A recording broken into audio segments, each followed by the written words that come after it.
Assalamualaikum warahmatullahi wabarakatuh. Bagaimana kabar anak-anak hebat kelas 6? Semoga kita semua diberi kesehatan oleh Allah Subhanahu wa Ta'ala. Nah, di pertemuan hari ini kita akan belajar bersama tentang materi merawat jenazah. Kematian merupakan takdir dari Allah Subhanahu wa Ta'ala yang tidak dapat dihindari, karena hanya Allah yang Maha Tahu atas kematian hambanya. Oleh karena itu, apabila ada umat Islam di antara kita yang meninggal, hendaklah segera diurus, yaitu merawat jenazah sesuai dengan tahapan-tahapan yang sudah ditentukan dalam Islam.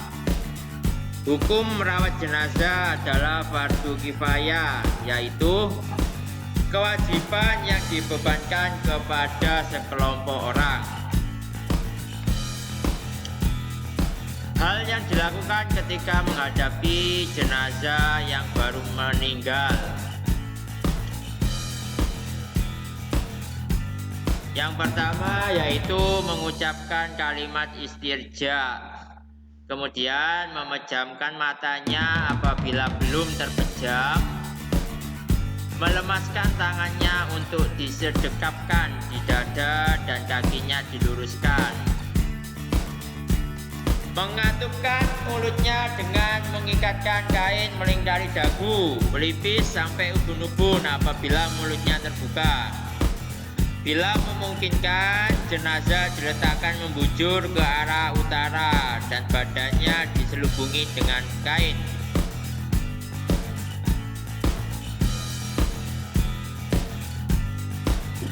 Menyebarluaskan berita kematiannya kepada kerabatnya, kemudian menyiapkan perlengkapan perawatan jenazah, merawat jenazah, memandikan, mengkafani, menyolatkan, dan memakamkan.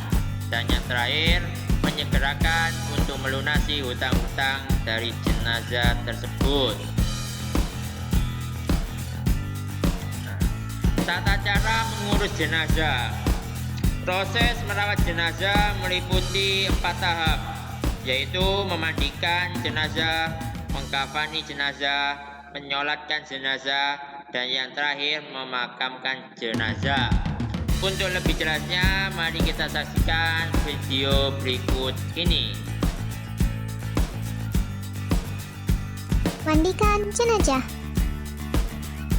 Siapakah yang memandikannya? Orang yang berhak memandikan jenazah adalah pihak keluarga. Jika pihak keluarga tidak ada yang sanggup untuk memandikan jenazah, maka keluarganya berhak memanggil siapa saja yang dapat dipercaya, yaitu pemuka agama. Hal yang harus disiapkan oleh orang yang memandikan jenazah yaitu masker, sarung tangan, celemek, dan sepatu boot.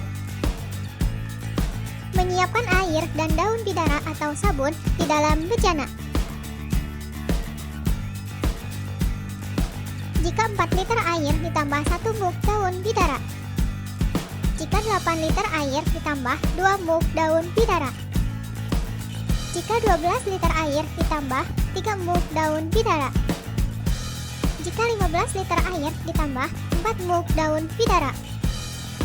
Jika 20 liter air ditambah 5 mug daun bidara. Menyiapkan kapur barus dan air. Kapur barus batangan jika 4 liter air ditambah 2 batang kapur barus. Jika 8 liter air ditambah 4 batang kapur barus. Jika 12 liter air ditambah 6 batang kapur barus. Jika 16 liter air ditambah 8 batang kapur barus. Jika 20 liter air ditambah 10 batang kapur barus. Petugas yang memandikan jenazah harus menggunakan masker. Gunanya untuk menghindari bau yang tidak enak dan menghindari penyakit tertular. Sarung tangan. Gunanya supaya tidak tertular penyakit dari jenazah. Sepatu boot dan celemek. Persiapan sebelum memandikan jenazah. Tutup jenazah menggunakan kain. Jenazah dibawa ke tempat yang tertutup. Gunakan meja yang ada lubangnya agar kotoran bisa langsung turun ke bawah. Posisi jenazah harus terlentang. Selanjutnya, melepas pakaian jenazah. Jika jenazah masih lemas, baju jenazah dibuka biasa. Dengan cara bagaimana? Satu orang memegang kain penutup jenazah yang berada di bagian kepala. Satu orang lagi memegang kain penutup jenazah yang berada di bagian kaki. Satu orang lagi melepaskan baju jenazah dan hanya orang ini yang dapat melihat saat membuka baju jenazah. Jika jenazah sudah kaku, baju jenazah mulai digunting dari bagian bawah lengan, kemudian dari kaki bagian bawah. Selanjutnya, siapkan air untuk proses memandikan jenazah. Berikut ini air yang sudah dicampur dengan daun bidara dan air yang sudah dicampur dengan kapur barus. Petugas yang memandikan jenazah berjumlah 4 orang. 2 orang bertugas memegang penutup jenazah dan 2 orang bertugas memandikan jenazah. Dalam memandikan jenazah, bersihkan kotoran jenazah terlebih dahulu.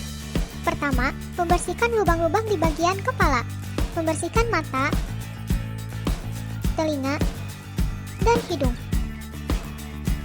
Kedua, membersihkan kotoran perut dari dada sampai dengan perut bagian bawah dengan cara ditekan secara perlahan. Ketiga, membersihkan bagian dubur menggunakan handuk waslap. Selanjutnya, mewudukan jenazah. Pertama, membasuh bagian wajah.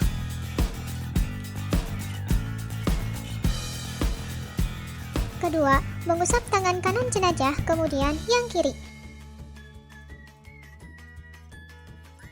Ketiga, mengusap kepala jenazah. Keempat, membasuh kedua kaki kanan dan kiri. Selanjutnya, memandikan jenazah. Dalam memandikan jenazah, sunnah total siramannya adalah ganjil. Menyiram dari bagian kepala secara perlahan dengan hitungan ganjil. Setelah semuanya basah, kemudian disabuni dan dikeramasi. Tubuh jenazah dimiringkan ke kanan, disiram, kemudian disabuni dan digosok. Tubuh jenazah dimiringkan ke kiri, disiram, kemudian disabuni dan digosok. Setelah selesai, kemudian dibilas sampai bersih dan bilasan terakhir dengan menggunakan air kapur barus. Kemudian, handuk atau kain yang terbentang di atas jenazah ditutupkan dan dihandukkan ke tubuh jenazah. Kemudian, kain yang basah disingkirkan dan diganti dengan kain yang baru. Setelah semuanya selesai, jenazah siap dikafani. Mengkafani jenazah. Alat-alat yang harus disiapkan dalam mengkafani jenazah yaitu: pertama, kain kafan. 3 helai kain kafan untuk laki-laki dan 5 helai kain kafan untuk perempuan. Kemudian, ukur kain kafan berdasarkan lebar tubuhnya. Jika lebarnya 30 cm, maka kain kafan yang dibutuhkan selebar 90 cm.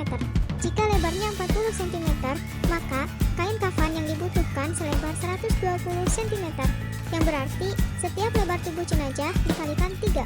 Kemudian, ukur kain kafan berdasarkan panjang tubuhnya. Jika panjang jenazah 180 cm, maka kain kafannya dilebihkan 60 cm. Yang berarti setiap panjang tubuh jenazah ditambah sepertiganya. Kemudian, gunting kain kafan secukupnya untuk tali pengikat jenazah. Tali pengikat jenazah yang digunakan harus dalam bilangan ganjil. Kedua, kafas.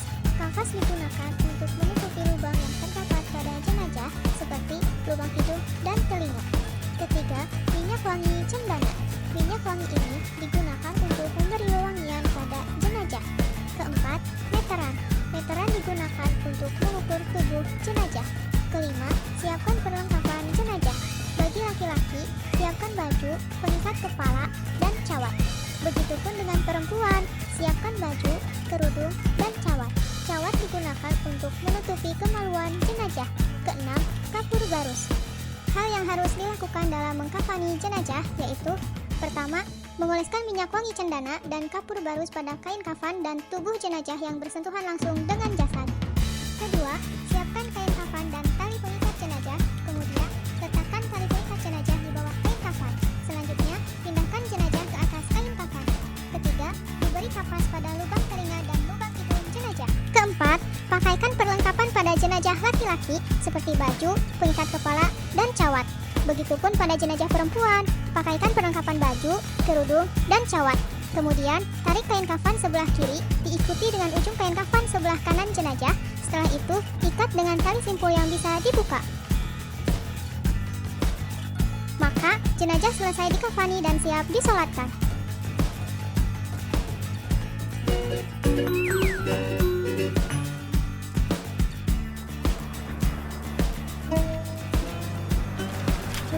Suatu hari ada yang meninggal dunia di dekat sekolah. Anak-anak SD Taklim Islam takziah ke rumah duka. Kenapa Banu membawa sajadah? Oh, Banu belum paham bahwa dalam sholat jenazah itu tidak ada rukuk dan sujud. Makanya tidak perlu pakai sajadah. Kenapa Aisyah sempat ketakutan? Ternyata dia takut melihat jenazah itu. Tidak perlu takut Aisyah. Teman-teman, kelak kita semua akan meninggalkan dunia ini kembali kepada Allah. Semua siswa melakukan sholat jenazah dipimpin oleh Pak Guru Amir. Perlu diperhatikan tentang posisi imam di hadapan jenazah. Posisi imam sejajar dengan kepala jenazah jika jenazah itu laki-laki. Sedangkan posisi imam sejajar dengan perut jenazah jika jenazah itu perempuan. Sholat jenazah diawali dengan bacaan ayat Sholli ala hadzal mayyiti arba'a takbiratin fardal kifayati ma'muman lillahi ta'ala. Teman-teman, sholat jenazah itu dilakukan dengan 4 kali takbir ya. Takbir yang pertama, setelah itu membaca surah Al-Fatihah. Lalu setelah takbir kedua membaca sholawat Nabi Allahumma sholli ala sayyidina Muhammad wa ala ali sayyidina Muhammad. Dilanjutkan takbir ketiga, membaca doa untuk jenazah. Jika jenazah itu laki-laki, doanya Allahumma ghfir lahu warhamhu wa'afihi wa'fu anhu. Sedangkan jika jenazah itu perempuan, doanya Allahumma ghfir laha warhamha wa'afiha wa'fu anha. Takbir yang keempat, membaca doa untuk keluarga jenazah. Jika jenazah itu laki-laki, doanya Allahumma la tahrimna ajrahu wa la taftinna ba'dahu wa ghfir lana wa lahu. Sedangkan jika jenazah itu perempuan, doanya Allahumma la tahrimna ajraha wa la taftinna ba'daha wa ghfir lana wa laha. Lalu diakhiri dengan salam. Mudah bukan? Menguburkan jenazah. Hal yang harus dilakukan dalam menguburkan jenazah yaitu menggali lubang lahat. Lubang untuk menguburkan jenazah dikenal ada 2 macam, yakni lahat dan syak. Panjang galian dari permukaan tanah berukuran 200 cm. Lubang yang ada di video ini adalah lubang lahat. Dengan keterangan A. Tinggi galian 130 cm. B. Tinggi liang lahat dari dasar galian 55 cm. C. Lebar liang lahat dalam dan luar 25 cm. Dan D. Lebar liang lahat 75 cm. Selanjutnya, membawa jenazah ke kubur dari arah posisi kaki jenazah. Turunkan secara perlahan dengan membaca Bismillahi wa ala sunnati rasul. Jenazah dimasukkan ke dalam liang lahat. Tausiah bisa disampaikan pada saat dimasukkan ke dalam lubang lahat atau setelah dikuburkan. Meletakkan posisi jenazah di dalam kubur dengan posisi berbaring ke arah kiblat. Selanjutnya, jenazah diberi bantalan kepalan tanah pada sisi kepala jenazah. Selanjutnya, melepas tali pengikat pada jenazah. Kemudian, lubang lahat tersebut ditutup oleh papan.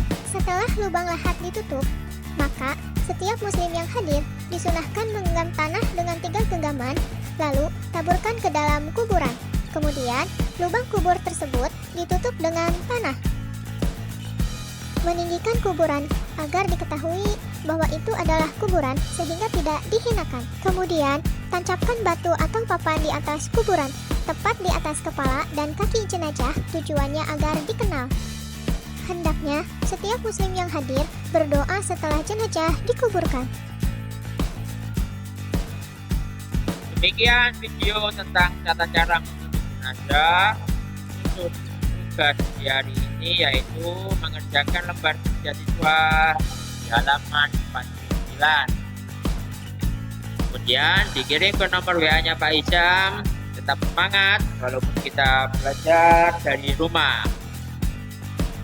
Semoga apa yang kita pelajari di hari ini bisa meningkatkan keimanan kita, bisa meningkatkan ketakwaan kita kepada Allah Subhanahu wa taala.